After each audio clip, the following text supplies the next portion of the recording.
દેવદ્રવ્યનું ભક્ષણ કોને કહેવાય એ મુદ્દા આપણે સમજી લઈએ. 6 પ્રકારે ભક્ષણ લખ્યું છે દેવદ્રવ્યનું. પૂજા કરવામાં આ 6 માંથી એક પણ પ્રકાર લાગુ નથી પડતો, એ ખાસ ધ્યાનમાં લેજો. પહેલું ભક્ષણ લખ્યું છે દેવદ્રવ્ય પોતાની પાસે રાખીને વાપરે. 1, હું દેવદ્રવ્ય રાખું અને વાપરું. 2, જે ક્ષેત્રમાં દેવદ્રવ્ય વાપરી ન શકાય તેવા ક્ષેત્રમાં દેવદ્રવ્ય વાપરે. આ બીજું ભક્ષણ છે. ત્રીજું, દેવદ્રવ્યની આવક, જે જરૂરી આવક છે એને રોકવાનો પ્રયત્ન કરે. 3, 4, જે દેવદ્રવ્ય પોતે લખાવેલું છે એ ન આપે. 5, દેવદ્રવ્યનો નાશ થઈ રહ્યો હોય અને તો પણ એની ઉપેક્ષા કરે. અને 6, અન્ય ખાતાઓમાં દેવદ્રવ્ય વાપરવું પડે તો વ્યાજ સહિત ભરપાઈ ન કરે. આ 6 રીતે દેવદ્રવ્યનું ભક્ષણ થતું હોય છે. હવે આમાં ત્રીજા નંબરનું છે કે દેવદ્રવ્યની આવકને ભાંગે, દેવદ્રવ્યની આવકને અટકાવે. એને પાપ લાગે. તમારા પ્રશ્નમાં આવ્યું કે દેવદ્રવ્યની વૃદ્ધિ અટકાવે.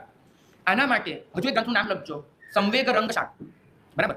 આ જે ગ્રંથ છે સંવેગ રંગશાળા, એમાં સ્પષ્ટ લખ્યું છે કે જે ક્ષેત્રમાં દેવદ્રવ્ય મબલખ પડ્યું છે ત્યાં કોઈ સાધુ ભગવંત આવે છે, એ પાઠ પરથી એવી પ્રેરણા કરે છે કે દેવદ્રવ્યની વૃદ્ધિ કરો, દેવદ્રવ્યની વૃદ્ધિ કરો. સાધુ ભગવંત એ પ્રેરણા કરે છે અને દેવદ્રવ્ય સિવાયના બીજા ખાતાઓ સીધાઈ રહ્યા છે એની ઉપેક્ષા કરે છે. જ્ઞાનદ્રવ્ય, ગુરુદ્રવ્ય, સંઘદ્રવ્ય બધાની.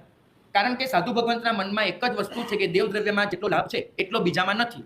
આવી એમની ગેરસમજણ કેળવાયેલી છે. ખાસ યાદ રાખજો, ઇન્વર્ટર કોમામાં આવી ગેરસમજણ કેળવાયેલી છે કે દેવદ્રવ્યમાં ખર્ચીએ તો વધારે લાભ, બીજા ખાતામાં ઓછો લાભ. આને સંવેગ રંગશાળા ગેરસમજણ તરીકે ઓળખે છે. એમ કહે છે કે જે સમયે જે ખાતામાં ખર્ચવું જરૂરી હોય એમાં સૌથી વધારે લાભ.